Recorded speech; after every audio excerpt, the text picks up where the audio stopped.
C'était le jour de Noël. Le vieux, dans le chalet, il était assis sur sa chaise à bascule, devant le feu, il somnolait. La grand-mère, elle faisait des rissoles. Elle avait préparé sa pâte, elle avait fait chauffer son huile, et le gamin, il n'en manquait pas une miette. Il regardait, et puis il écoutait le frémissement de la pâte dans la friture. Il était chargé d'une mission extrêmement importante, saupoudrer les rissoles d'un nuage de sucre. Il vaquait entre les rissoles de la grand-mère qu'elle déposait dans le plat, qu'il saupoudrait, et puis la fenêtre. La fenêtre, tout embuée.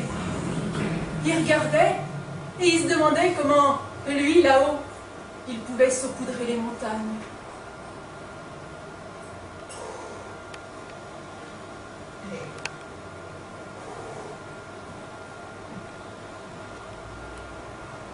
Et puis, à un moment donné, il a vu une ombre là, tournicoter devant la maison.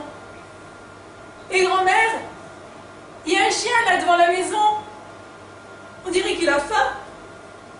Eh ben, donne-lui une rissole, mon gars. C'est Noël pour tout le monde.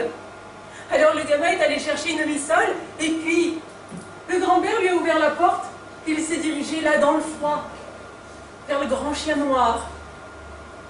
Il a plongé son museau dans les mains de l'enfant. C'était chaud, c'était froid aussi. C'est là que le grand-père a hurlé. C'est un loup! Un loup! Il a juste eu le temps d'attraper le gamin, maladroitement de le serrer contre son corps. Puis le grand chien, il avait filé avec la rissole dans la forêt.